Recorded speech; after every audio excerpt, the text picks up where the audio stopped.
justice, and economic empowerment in the Bangsamoro Autonomous Region in Muslim Mindanao. It is with immense pride and heartfelt gratitude that we gather here for the fourth distribution of Agrarian Reform Certificate of Land Ownership Awards. First and foremost, let us extend our deepest gratitude to the Ministry of Agriculture, Fisheries, and Agrarian Reform. Under the exemplary leadership of Mr. Muhammad Yaqub, your unending devotion and tireless effort have been pivotal in making this series of crop a reality.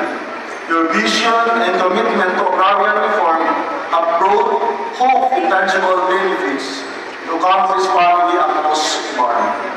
We also like to express our profound appreciation to the Bangsamoro government, led by our beloved Chief Minister Ahmad Balawag Ibrahim, for its steadfast support and relentless pursuit of programs that promote the welfare of our farmers and fisherfolk.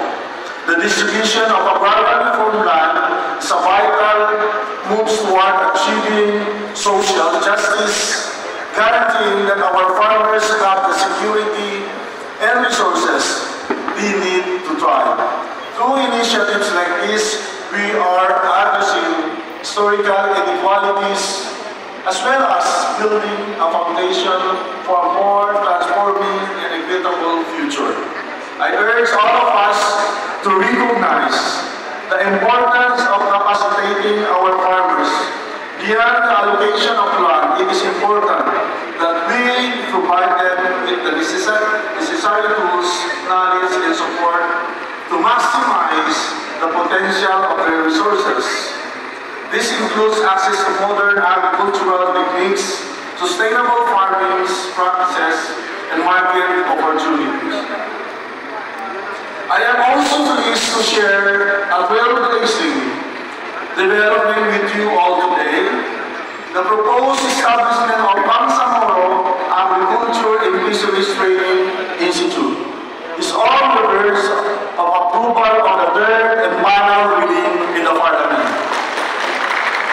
This institute will serve as a center of excellence, providing our farmers and fisherfolk with the training and education they need to excel in their field.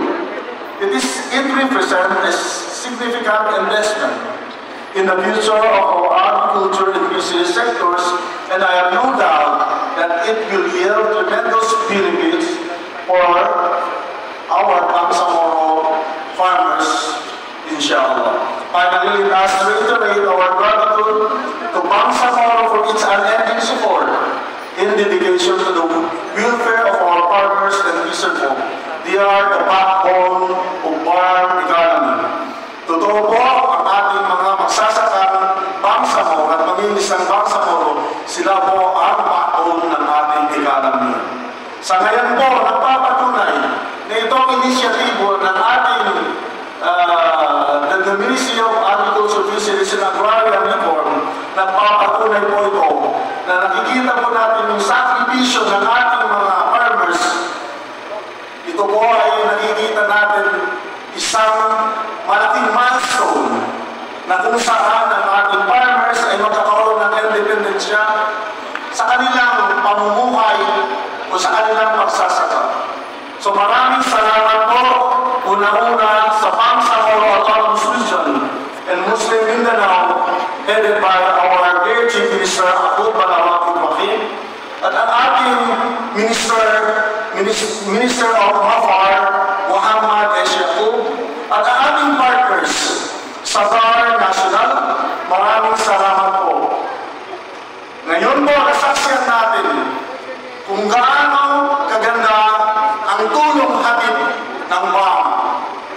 Katulad ng madalas na sinasabi ng ating Lieutenant Chief Minister na kailangan maihatid ang serbisyong Bangsamoro sa ating magsasakang Bangsamoro.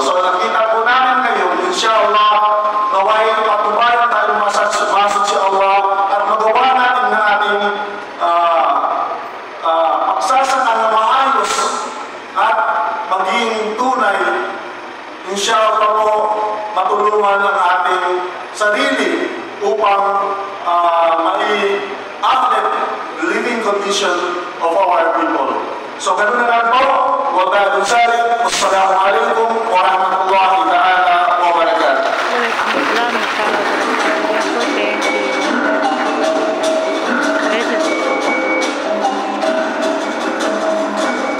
Maraming